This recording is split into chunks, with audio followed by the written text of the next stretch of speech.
Hebreus 9:27. O que diz? Ali, ó. Ao homem está ordenado morrer uma só vez, vindo em seguida o juízo.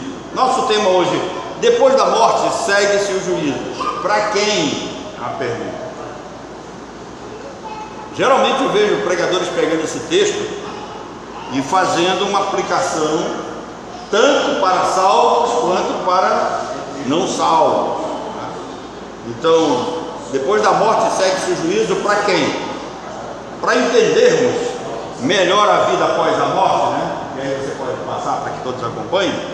Para entendermos melhor a vida após a morte, na Bíblia, nós temos que analisar duas linhas de pensamento. Prestem atenção, duas linhas de pensamento para entendermos essa questão do que acontece após a morte. Primeiro, é uma linha chamada monismo. O que é o monismo? É uma tese que afirma que o homem é um ser holístico, formado de corpo e espírito. Ou seja, para os monistas, o homem ele é um ser inteiro, que não se divide. O que é isso? Não se separa o corpo da alma. Entenderam? Monismo ensina que na morte o corpo não se separa da alma. A segunda linha, né, é o dualismo, que é composto por duas vertentes teológicas: a dicotomia e a tricotomia, ou a linha dicotômica ou tricotômica. Olha só, dicotômico é aquele grupo que afirma que o homem ele é composto de corpo e alma. Tricotômico é o grupo que afirma que o homem é composto de corpo, alma e espírito. No dualismo, as duas linhas, né, tanto a linha dicotômica quanto tricotômica, acreditam que o homem ele é divisível. O que é ser divisível? Significa que a morte separa o corpo da alma. Então, monismo diz que não separa, o dualismo diz que separa. Dualismo então composto de duas vertentes, de duas linhas. Todas as duas linhas acreditam que o homem, ele na morte, o corpo é separado da alma. Eu sou dicotômico por natureza e tricotômico após a conversão. O que é isso? Eu vou explicar. Eu creio que na base criativa, Deus criou o homem do pó da terra, o fez alma vivente, né? Então esse homem ele tem apenas dois elementos, duas essências. Ele tem uma essência material que vem da terra e ele tem uma essência espiritual que vem de Deus. A palavra alma, se nós entendermos na Bíblia, a grande questão é o seguinte: por falta de conhecimento do texto original, as pessoas fazem muita confusão. Na Bíblia, a palavra alma, ela é aplicada tanto, a mesma palavra, ou grego ou hebraico, a mesma palavra é usada tanto para alma quanto para espírito. Então, no contexto geral das Escrituras, alma e espírito é a mesma coisa. Se falando do homem, com relação ao homem, está se falando de uma parte material. Isso aqui que se pode pegar o homem, né, do lado de fora. Agora, o homem avesso é o homem visto por dentro, o homem que não é matéria, o homem espírito, o homem alma. O homem direito, então, ele é o homem visto por fora, o homem que nós contemplamos a imagem, que podemos tocar. O homem avesso não. Então a Bíblia trabalha com essas duas questões: ou nós somos matéria, né, ou somos espírito. Mas quando Deus cria esse ser humano, ele une essas duas essências. Ele faz brotar o homem do pó da terra, sopra nas narinas e esse homem se tornou o quê? Alma vivente. Tá? O texto de Gênesis é claro. Mas eu sou tricotomista após a conversão. Por que após a conversão? Porque depois da conversão nós somos selados com o quê? Com o Espírito Santo. Então, se o homem ele é corpo, alma e espírito, quando ele recebe o Espírito Santo, ele fica corpo, alma, espírito e Espírito Santo. Tá? Então fica 4 em 1.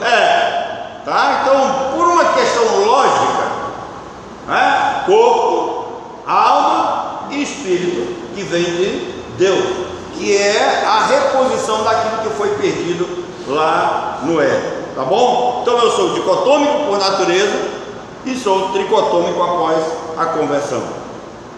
Eu sou dualista e creio na separação do corpo e da alma após a morte.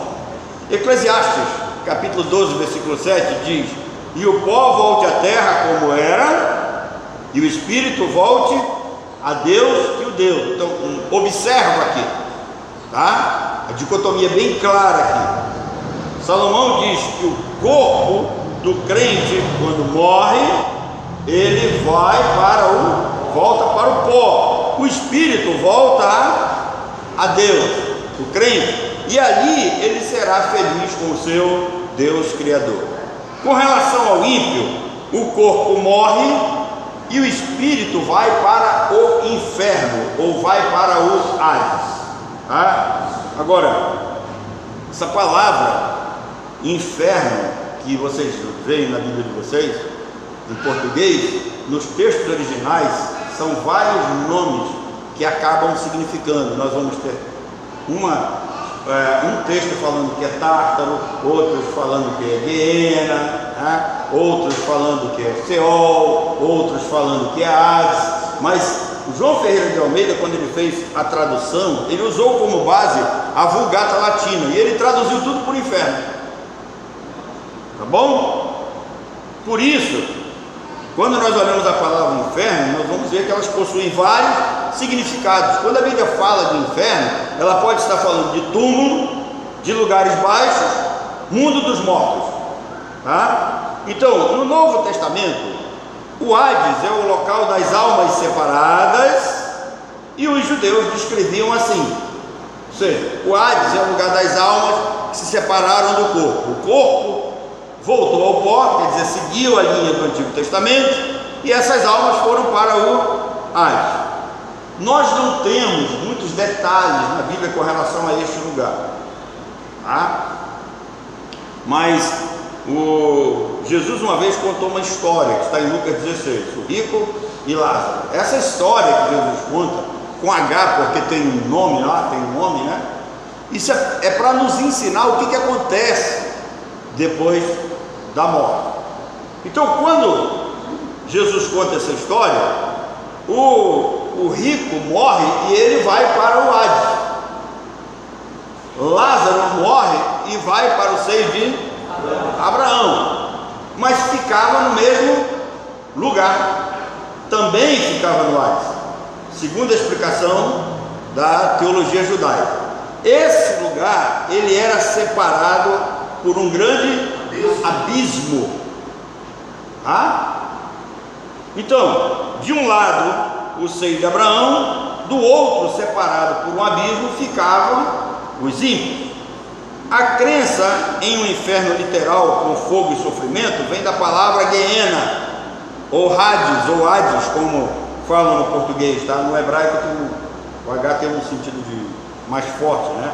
Hades, que traduzido no Novo Testamento, nós temos 7 vezes a palavra inferno, nós temos 3 vezes para a palavra morte e 1 vez para a palavra além. 2 Pedro, capítulo 2, versículo 4, ele usa a palavra Tártaro, que é o lugar mais fundo para significar o mundo dos mortos. Tá? Por isso que eu creio em diferentes punições do inferno, porque nós vamos ver Jesus explicando isso. Aquele que pecou mais, ele vai receber mais açoites, aquele que pecou menos vai receber menos açoites. O julgamento humano, ele vai ser segundo as obras, é claro, né? Então, aqueles que fizeram obras piores e maiores, eles vão receber uma punição maior. Então, a palavra Tártaro aqui é para nos mostrar que dentro desse Hades existe um lugar mais profundo, um lugar mais fundo. aonde talvez o sofrimento seja maior. Diga. Mestre, eu quero fazer uma pergunta. Então, o senhor acha que pode ter outra dimensão dentro do inferno que está falando nesse contexto? Não é uma outra dimensão. Essa questão de outra dimensão aí está muito para a ficção científica. Mas pensa numa casa com compartimento. Você tem sala, quarto. Tá? Sala, quarto, cozinha. Se quiser botar mais longe, lá no fundo do quintal. Tá bom? Nesse sentido. É porque essa questão de dimensões, o povo começa a devagar muito. Assistiu aquele filme lá no Inferno de Dante, né? E aí, tá? Pode levar para esse tipo de pensamento. Mas pensa num lugar com divisões. Então, quando a Bíblia fala em inferno como um lugar de punição, e ela descreve essa questão de que vai haver fogo e ranger de dentes, ela vem da interpretação do Vale de Rinom. O Vale de Rinom era um lugar onde se queimavam os corpos dos indigentes, eram os lugares onde se queimava o lixo, e ali o fogo queimava e ardia constantemente. É desse lugar que vem a expressão para fogo e ranger de dentes dentro do inferno na concepção bíblica. Quando o crente morre agora, ele vai direto para a glória eterna. Por isso que Jesus disse ao ladrão, que o ladrão disse: olha, hoje mesmo estarás comigo no paraíso. Precisamos então entender uma coisa. Antes de Jesus Cristo ressuscitar, para onde iam os mortos? Os salvos iam para o Hades, num lugar denominado de Seio de Abraão, e os ímpios iam para o Hades, num lugar chamado Inferno, ou lugar da morte, o mundo dos mortos, a parte mais baixa da terra. Esses dois lugares eles eram separados por um abismo. Quando você lê então Lucas 16, o rico que lá está no inferno, ele consegue ver Lázaro, ele consegue lembrar da sua vida na terra, ele consegue sentir a dor e o tormento que está passando lá, tá? Separado por um grande abismo. Dois lugares. Quando Cristo ressuscita, e aí nós lemos o texto de Efésios capítulo 4, diz que ele levou consigo cativo o cativeiro.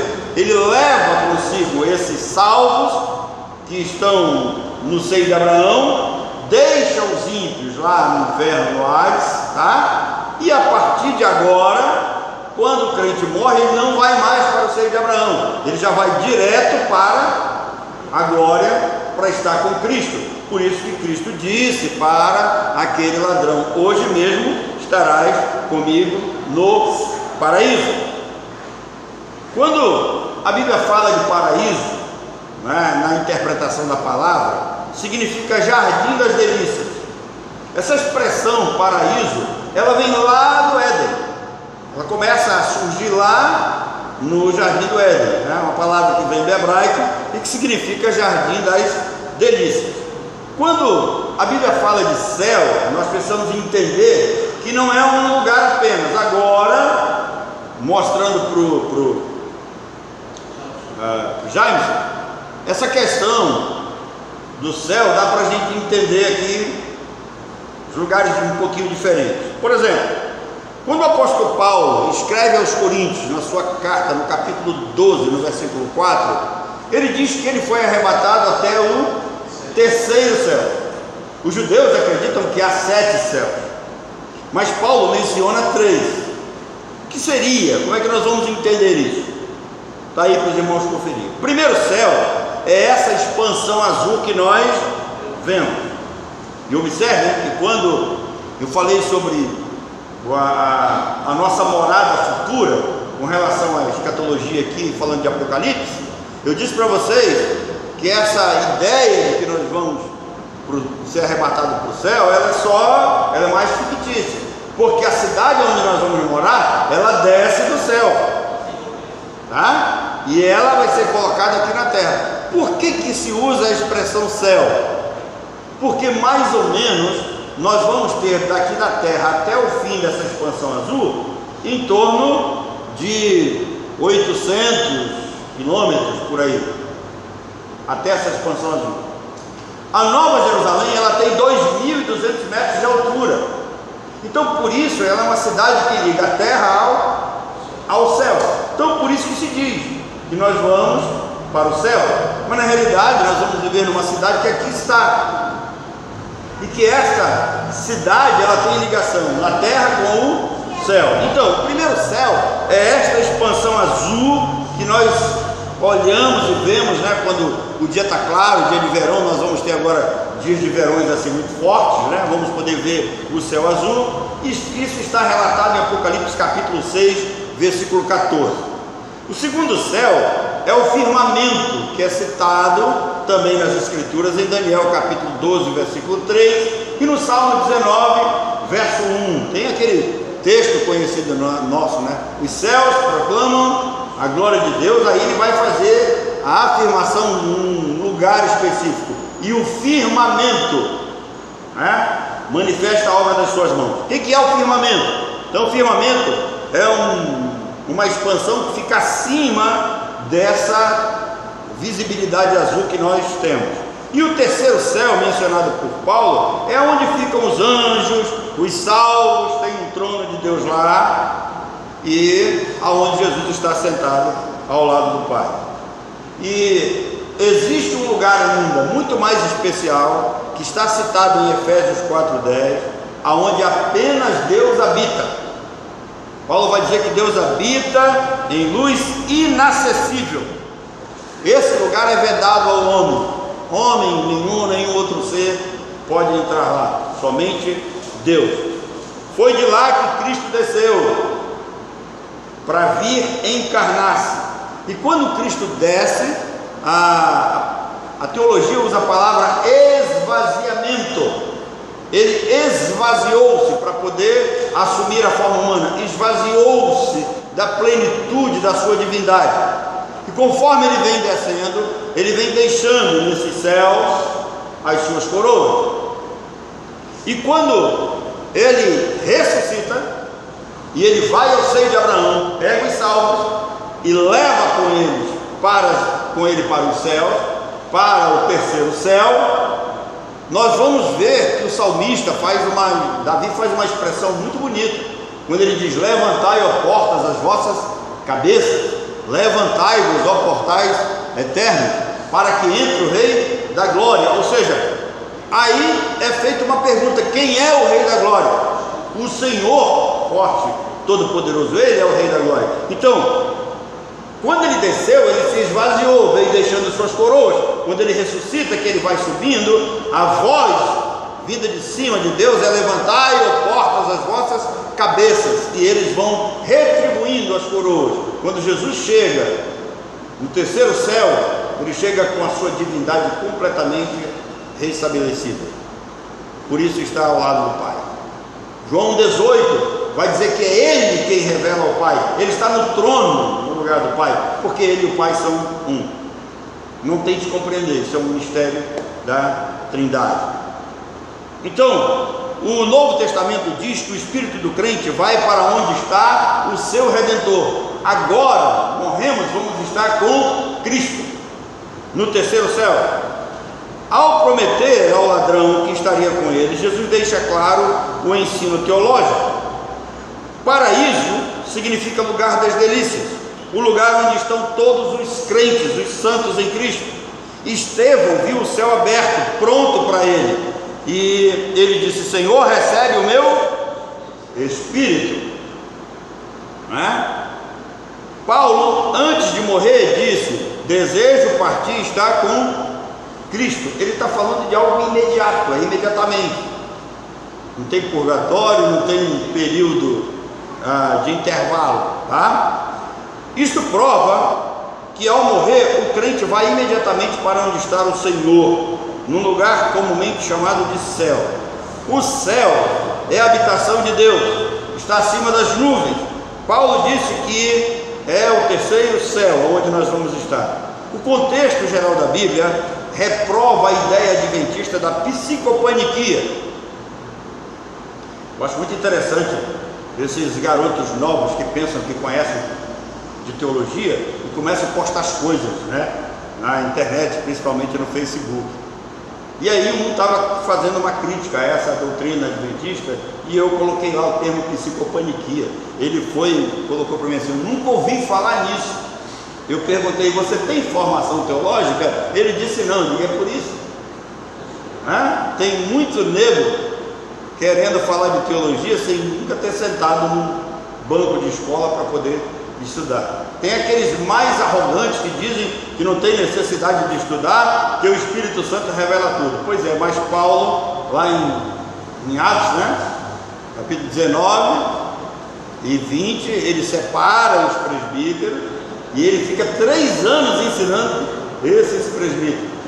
Para quebrar essa ideia ainda mais, Jesus ensinou os seus discípulos durante um bom tempo. Então essa história de que crente não precisa estudar para aprender as coisas, que não existem matérias para ser estudadas, isso é idiotice de quem não conhece Bíblia, de quem não conhece as Escrituras. Hoje o texto que nós temos nas mãos, ele requer conhecimento de causa, ele requer interpretação correta. E aqui eu quero colocar uma coisa: não vão atrás das pessoas que dizem: olha, a Bíblia tem várias interpretações. Não, a Bíblia só tem uma interpretação. Por isso que nós temos grupos capazes de ir nos textos originais, pegar aquilo que nós temos de maior informação e poder passar para vocês. A Bíblia não pode ser interpretada de acordo com a minha cultura, de acordo com a minha ideia. Por exemplo, Davi diz que Deus pensa as feridas do seu povo. Pensar no hebraico é uma coisa, pensar em português é outra coisa.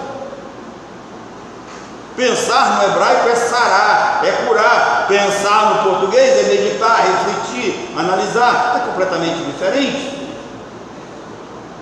Nós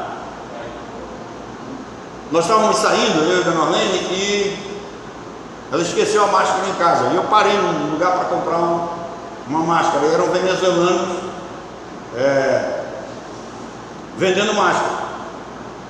E eu comecei a conversar em espanhol com eles. E aí eles disseram, foi a moça que disse, né, que eu tinha um bom espanhol, né, que o meu espanhol estava muito bom para conversar com eles. Só que as palavras que eu uso para falar com eles é uma, e em português é completamente outra. Por exemplo, quando você vai pedir água, o que você faz aí? Me dá o quê? Um copo. Copo não existe em espanhol. A palavra é vaso. Um vaso. Então pega o vaso. E quando é um copo pequeno, eles chamam de vasito, né? Botaram diminutivo no espanhol. Então, requer um certo conhecimento. A pessoa tem que ter a capacidade, né? Poder, por exemplo, eu estava fazendo uma brincadeira com um rapaz, né? Eu disse para ele: como você descreve o Mishran? Aí ele ficou Mishran. O que é Mishran? Mishran é tabernáculo. Porque é original hebraico. Né? Alguns livros da Bíblia que você pega, por exemplo, o livro de Deuteronômio, o livro de Levítico, o nome do livro é baseado na primeira palavra.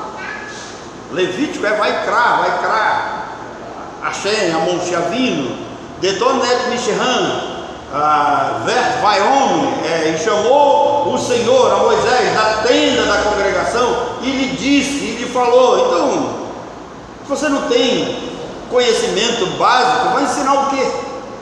Você vai interpretar o quê?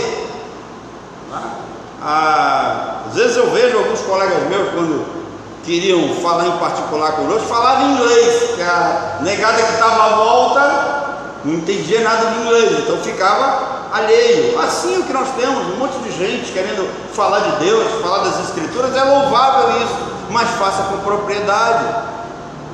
O obreiro, ele tem que ser preparado, alguém que não tenha do que se envergonhar e que maneje bem a palavra da verdade, que conheça as Escrituras, que interprete a Escritura com Escritura, para tirar essa ideia do achômetro. Eu acho que é assim. Então, o que é psicopaniquia? Psicopaniquia é a teoria usada pelos adventistas como uma doutrina, que eles ensinam que a alma dorme em estado inconsciente após a morte. E essa doutrina é também conhecida como sono da alma. Quando você ouvir falar na doutrina do sono da alma, que a alma está dormindo, é a doutrina da psicopaniquia. Tal ideia surgiu entre os anabatistas, e após a Idade Média, ela foi arduamente defendida pelo escocês Edward Pyrmont. Ellen White pegou a ideia desse cara e incorporou os ensinos adventistas, e os adventistas agora aceitam como dogma. Só para que vocês tenham uma ideia, tem um cara que é muito assistido na televisão, chama-se Leandro Quadro. Cuidado com esse cara, tá? Porque ele fala muito bem e tal, ele tem até algumas coisas boas, mas o problema é que você não sabe quando ele está falando, né, a doutrina correta ou não. Tem um vídeo dele, se você quiser entrar lá, é feita uma pergunta para ele no debate, se a palavra da Ellen White tem o mesmo poder da Bíblia, tem a mesma potencialidade da palavra de Jesus. Ele diz que sim. Por quê? Porque para o adventista, Ellen White está acima de Jesus. É um absurdo, tá? Mas eles creem, então eles pregam isso. Vamos colocar um acabamento aqui. A Bíblia é clara: corpo e alma, eles são separados na morte. Corpo volta ao pó para ser ressuscitado no arrebatamento, e a alma do crente agora vai diretamente encontrar-se com Cristo no terceiro céu. Entenderam? Crente, né? Todo mundo, quando morre, corpo volta ao pó, vai esperar arrebatamento. Alma, espírito, vai diretamente para o terceiro céu, encontrar-se com Cristo. Isso no caso do crente salvo, tá? Porque tem crente que não é salvo, cuidado. Quanto aos incrédulos, eles continuam no Hades, eles continuam no inferno. Então, pergunta, respondendo a pergunta, né? O texto, o estudo, quando nós começamos, diz assim: depois da morte segue-se o juízo. Para quem? Para o ímpio. O ímpio já vai direto para o Hades, vai direto para esse lugar de sofrimento. E no final, após o julgamento, e aqui presta bem atenção, o julgamento final, quando vai acontecer, o grande trono branco, ele não é para condenar ninguém, ele é simplesmente para distribuir as penas, porque os que estarão diante do grande trono branco, eles já estão condenados. E depois desse julgamento, vai ser apanhado o inferno, ou seja, o Hades, e aí o Hades vai ser jogado para dentro do lago de fogo. O lago de fogo está vazio. Essa seria a expressão mais profunda para o inferno, lago de fogo. Os primeiros que vão chegar lá no lago de fogo é a besta e o falso profeta. Eles vão inaugurar, vão ser jogados lá, tá? Depois de jogados lá, aí vem o restante da negada, tá bom? Então, concluindo, depois da morte segue-se o juízo para o ímpio. O crente, ele já vai para o terceiro céu e ele já começa a gozar da presença de Deus, já começa a gozar da presença dos santos, e possivelmente quando chegar lá e encontrar com Paulo, eu vou ter um monte de perguntas para fazer para ele. Para Pedro eu vou ter mais ainda, tá? E assim vai ser a nossa espera até que Cristo volte para arrebatar a igreja e encontre com vocês, porque possivelmente eu devo ir primeiro com todo prazer. Bom, que Deus nos abençoe. Alguma pergunta?